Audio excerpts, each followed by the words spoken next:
நீங்களே சப்போர்ட் பண்ணாதான் நிப்பாரு. சப்போர்ட் பண்றேங்க நானு. சப்போர்ட்லாம் நீ சப்போர்ட் பண்ணாதான் நிப்பா. ஒவ்வொருத்தரும் 200 ரூபாய் வாங்கிக்கிட்டு டிஎம்கே ஓட்டு போட்டு போறீங்க. அப்புறம் யாரு வந்தாலும் விஜயகாந்த் வந்தாரு 200 ரூபாய் வாங்கிட்டு எல்லாம் ஓட்டு போட்டீங்க. அப்புறம் மறுபடியும் விஜய் வந்தாரு நீங்க 200 ரூபாய் வாங்கிட்டு ஓட்டு 200 தற்குறிகளுக்கு ஓட்டு போடுறீங்க. அப்புறம் கேட்டா கதையா பேசுறீங்க, கம்பி கதையா கிடையாதுங்க. எனக்கு வந்து தமிழ்நாடு நீங்க 200 ரூபாய் வாங்கிட்டு ஓட்டு போட்டீங்க. எனக்கு வந்து பாத்தீங்கன்னா இந்தியாவில் இப்ப பாருங்க பிஜேபி. சரிங்க ரைட்டுங்க, நீங்க 200 ரூபாய் வாங்கிட்டு ஓட்டு போட்டீங்க தானே? நான் பார்த்தேன் படம் என்ன சொல்லிங்க.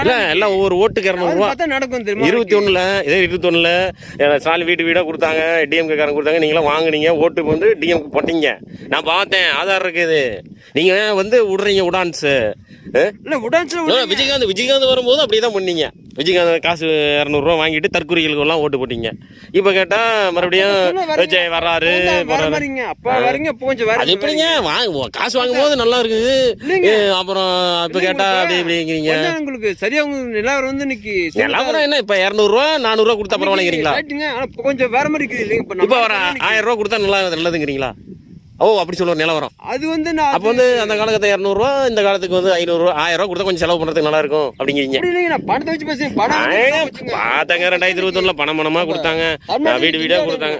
வாங்கி நலதான் முக்கியம் தெரியும். 1000 ரூபாய் வாங்கிட்டு கொடுத்தா ஓட்டு போட்டுறீங்க. பட்டன் வாங்கிட்டு போயிடுறீங்க. ஆமாங்க நீங்க நம்பருக்கு வந்து நீங்க தான். ஆமா நான் தான்